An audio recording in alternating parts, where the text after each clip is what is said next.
The sand in Helmand Province, Afghanistan, in August 2009, felt alive, hot as a skillet, seeping into every crease of Joseph Carter's clothing. At 58, Joe, a retired Army mechanic turned civilian contractor, spent his days hunched over a battered Humvee, his grease-stained hands smelling of oil and sweat. The young Marines at Cobra Base, lost among the sandy dunes, mocked his gray hair and deliberate movements. Grandpa Joe, they called him, thinking his knowledge of Cold War-era tracked vehicles was obsolete next to their computerized machines. But Joe, raised in a hardscrabble Oklahoma town, knew how to fix tractors without parts and hunt in the desert. His eyes, squinted against the sun, saw more than the soldiers realized. Tonight, Cobra Base shuddered with explosions. The Taliban struck without warning, their mortars erupting with deafening roars, bullets hissing like angry wasps. The air reeked of burning fuel and dust. Evacuation was chaotic. Trucks ferried the wounded, but Joe, tinkering with a generator in the garage, missed the convoy. Beside him were 4 others: Sergeant Kyle Reed, a 26-year-old platoon leader from Texas, his cross necklace swaying; Private Amina Khan, a 22-year-old Afghan-American interpreter, her eyes flashing fear and resolve; Corporal Derek Brown, a 30-year-old radioman, his shoulder bloodied; and Linda Wong, a 45-year-old civilian nurse, clutching a medkit like a shield. They were cut off, with Taliban sweeping the base. "Move!" Kyle barked, his voice drowned by a nearby blast. Joe, his hunter's ear sharp, caught a distant rumble: Taliban pickups, armed with machine guns. He knew the sound from briefings: mobile squads, fast and deadly. The base was ablaze, its warehouses burning, smoke rising into the sky, mingling with a sandstorm. Joe scanned the chaos, his eyes landing on an overturned APC near the garage. Beneath it was a pit, carved by sand and debris. "There," he said, his voice hoarse but firm. "We can hide there." The pit under the APC was tight as a coffin, its sandy walls crumbling, the metal above humming with heat. The air stank of burnt rubber and sweat, sand sticking to skin like wet cement. Joe lay on his belly, knees aching from rocks, but focused on sounds outside. Kyle gripped his M4, fingers twitching. Amina whispered something in Pashto, her voice trembling. Derek, bleeding, groaned, while Linda tried to bandage his wound in the dark, her flashlight flickering. Joe clutched his tool bag: hammer, screwdriver, wire coil, and a small fuel canister he'd grabbed before fleeing. "This is hopeless," Kyle muttered, eyes burning with anger. "Why we listening to an old mechanic? We should have fought. Fight against pickups and drones." Linda snapped, not looking up from Derek. "He got us here. Give him a chance." "Chance?" Kyle scoffed. "He fixes engines, not wars. We'll suffocate while the Taliban find us." Joe's jaw tightened, but he stayed silent. He knew that tone, same as the Army in the 70s, when he was a young mechanic dismissed as a hick. But he'd learned to survive, repairing tanks under fire in Vietnam, and knew the desert better than these kids with their gadgets. His gaze fell on the fuel canister. Smoke. He recalled using it as a boy to scare off coyotes. If timed right, smoke could mask them from the Taliban patrolling the base. Outside, an engine roared, and sand trickled from under the APC. The Taliban were close. Joe heard their voices, sharp and clipped, and the crunch of boots on gravel. Amina, who spoke Pashto, whispered, "They're looking for survivors. They say a drone saw movement near the garage." Joe gripped the canister. A drone was bad news. Its thermal could spot them if the sand didn't mask their heat. But smoke might confuse it, if done right. "Quiet," Joe hissed as Derek groaned louder. Linda pressed a hand to his mouth, her eyes pleading. Joe scanned the pit. The APC above was an old M113, its fuel tank breached. Fuel had seeped into the sand, leaving an acrid smell. If ignited carefully, it could create smoke to hide them from drones and patrols. But it was risky. Fire could spiral or draw attention. "You crazy," Kyle whispered when Joe explained. "Smoke'll give us away." "Not if we direct it," Joe replied. "I know how. Trust me." Amina nodded, her eyes hopeful. "He's right. Smoke can fool the drone. I heard the Taliban complain about the sandstorm. It's our advantage. Kyle grimaced but stayed quiet. Joe knew trust was hard, especially for an old man, but he saw a chance. In his mind, a plan took shape. Use the APC's vents to channel smoke, creating a veil to mask their escape. The sand grew stifling, clogging noses and throats. Derek weakened, his breathing ragged. Linda whispered, "He needs antibiotics, or he won't make morning." Joe nodded, his mind racing. He recalled Vietnam, fixing a tank in rain, using a rag and fuel to distract the enemy. Here it was the same, desert, enemy, and a chance hinged on his hands. Suddenly, a beam of light cut the darkness. Taliban flashlights near the APC. Amina held her breath.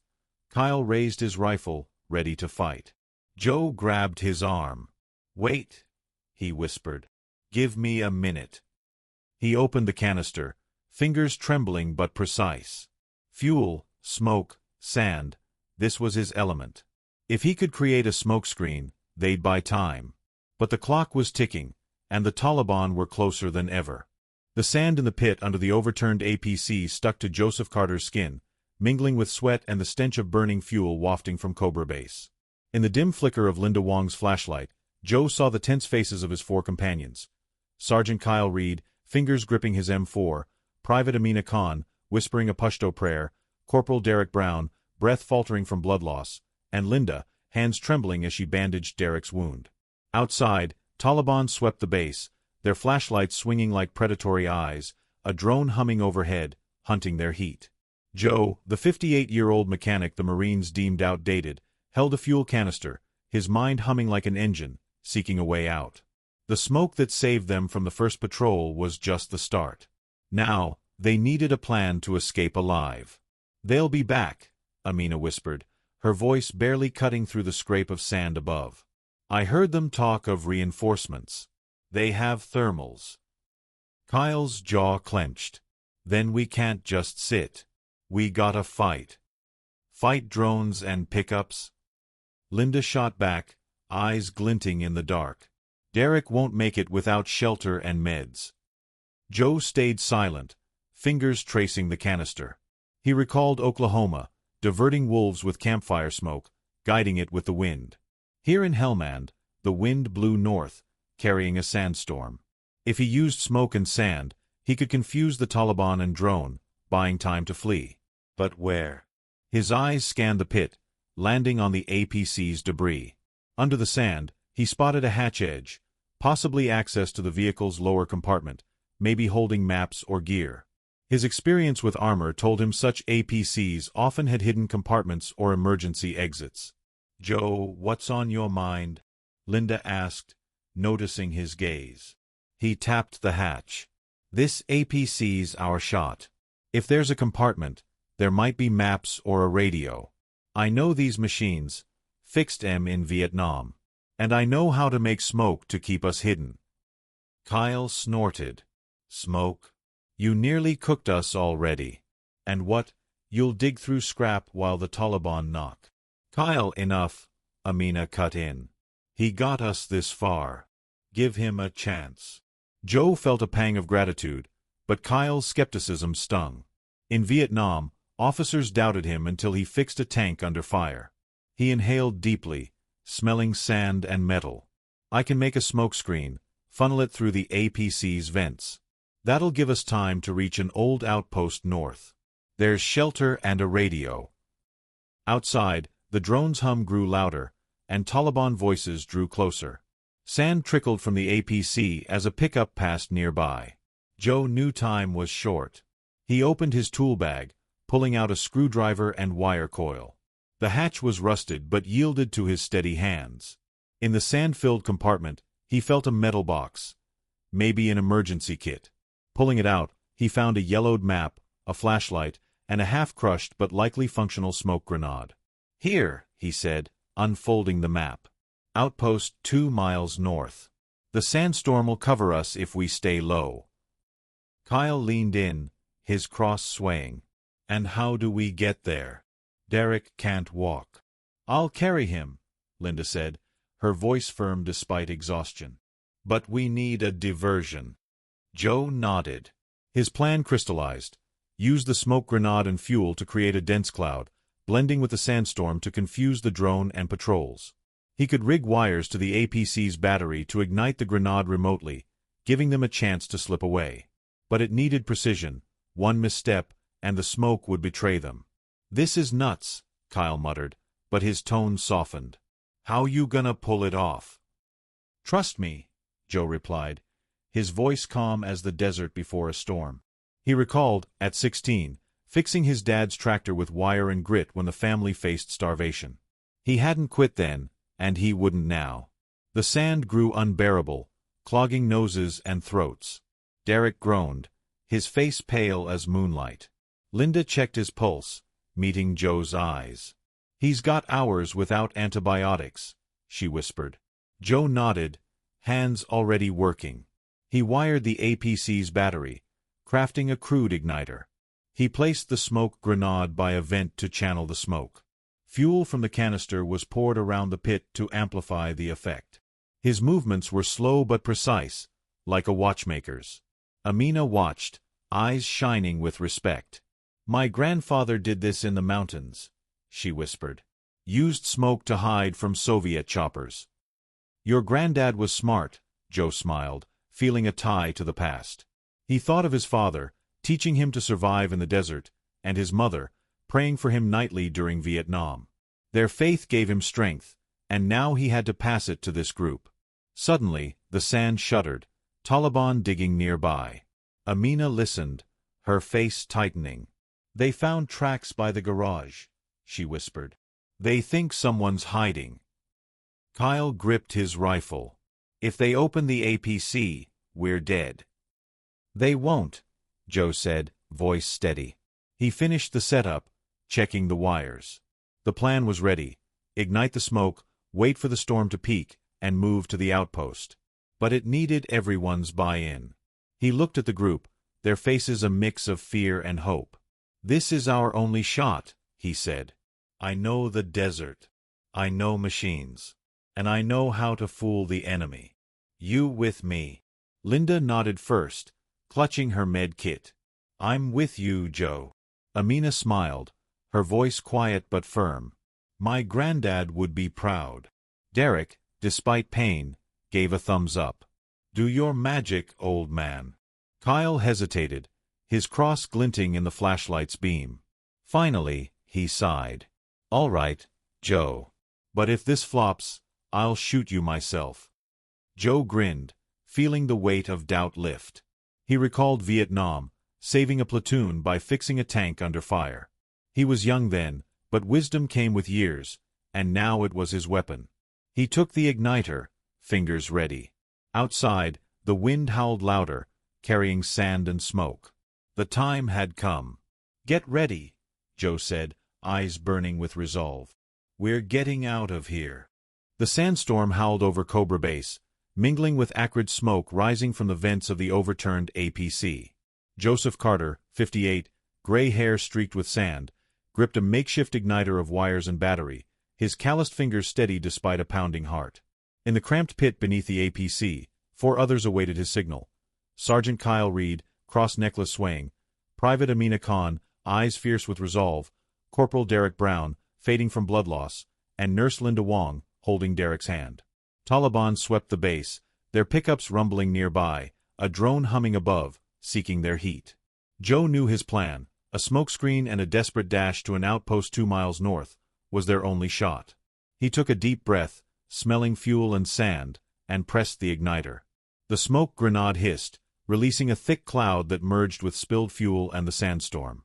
Smoke poured through the APC's vents, veiling the pit and debris. Joe waved the group forward. "Move. Stay low, follow me." Kyle and Amina hoisted Derek. Linda clutched her med kit, her face set with determination. They crawled from the pit, sand crunching under boots, smoke stinging eyes and throats. The desert was a chaos of sand and shadow. The smoke, blended with the storm, created a gray haze, shielding them from the drone but obscuring their path. Joe, map in mind, led north, eyes squinted against the wind. He recalled hunting in Oklahoma, navigating by stars through fog. Here no stars shone, but he felt the direction like a compass in his bones. Kyle, carrying Derek, breathed hard but kept pace. Amina, knife in hand, scanned for Taliban. Linda brought up the rear, her flashlight dimmed to avoid detection. Suddenly, Amina raised a hand. "Hold!" she whispered. Through the smoke came a pickup's rumble, its headlights flickering like ghosts. Joe pushed the group into a dip, sand spilling over their backs. The pickup stopped yards away, Taliban shouting in Pashto. Amina, listening, whispered, "They think the smoke's from a garage fire. But they suspect a trap." Joe clutched his hammer. His plan was working, but the Taliban were closer than he'd hoped. He glanced around, spotting a pipe jutting from the sand, perhaps part of an old irrigation system. "There," he hissed. "We can hide." They slithered to the pipe, its diameter barely enough to hold them. Inside, it reeked of rust and rot, but it concealed them from the patrol. Derek groaned, his wound bleeding worse. Linda, checking his pulse, looked at Joe. "He needs help now." Joe nodded, mind racing. The outpost was near, but the drone and patrols tightened the noose. He recalled Vietnam, distracting a patrol by igniting a fuel drum to save a platoon. Here, a similar trick was needed. In his tool bag were wire and a flashlight. If he could spark a decoy flare far from their path, the Taliban might chase it, giving them a shot at the outpost. They emerged from the pipe as the pickup moved off, but the drone buzzed closer. Joe, map in memory, led through dunes, knees aching but unrelenting. He felt the weight of duty, like feeding his family in Oklahoma, fixing tractors for pennies. Kyle, sweat streaking his face, glanced at Joe with new respect. "You really know where you're going, old man?" "Trust me," Joe replied, voice like steel. He stopped at a rock outcrop, the outpost's ruins visible. Concrete tower, sand-covered tents. But an open stretch lay between, where the drone could spot them. Joe pulled out the flashlight and wire, fingers crafting a crude device. He poured the last fuel from his canister into a dip 100 yards away, rigging wire to the flashlight's battery. "What are you doing?" Kyle asked, voice tight with strain. "Giving us a chance," Joe said. He sparked the device, igniting the fuel in a flash and smoke plume. The explosion was small but enough to draw eyes. The drone hummed, veering west, and Taliban voices shouted in the distance. "Now!" Joe growled. They ran, sand crunching, storm howling. Kyle and Amina dragged Derek, Linda shielded them. Joe led, eyes on the shadows. But a Taliban pickup burst from the smoke, its machine gun roaring. Joe shoved the group behind a concrete wall, but a bullet grazed his arm, blood soaking the sand. Pain seared Joe, but he gritted his teeth, hammer in hand. Inside the outpost, they found a radio, old but functional. Amina, knowing frequencies, sent an SOS, her voice cutting through static. Kyle, at a slit, fired back, his cross swaying with each shot. Linda bandaged Joe's arm, her eyes full of respect. "You got us here," she said. Joe nodded, but the pain wasn't his only loss. His tool bag, pierced by the bullet, held a faded photo of his mother, his last tie to home. He clutched it, feeling loss but knowing the cost was worth it. Derek, on a stretcher, smiled weakly. "You're the man, Grandpa." The radio crackled, an American pilot's voice breaking through. "Cobra, this is Hawk 6. Hold tight, we're inbound." Choppers thumped in the distance, their sound like music. Joe exhaled, sand settling on his face. He thought of his mother's words. "Survive, Joe, for those beside you." He'd kept her command. Kyle, lowering his rifle, offered a hand. "Sorry I doubted you, Joe. You're a hero." Joe shook it, eyes glistening. "Just doing my job." Later, in a hospital, Joe gazed at the desert through a window, arm in a sling, heart full. The group survived, Derek was recovering, and Amina told Marines of the old man who outfoxed the Taliban. Joe knew his smoke trick would become Cobra Base legend. He pulled out his mother's tattered photo, smiling. His wisdom, born in Oklahoma's deserts and forged in Vietnam, proved age was strength, not weakness. For him, Victory wasn't glory but the lives saved and duty done.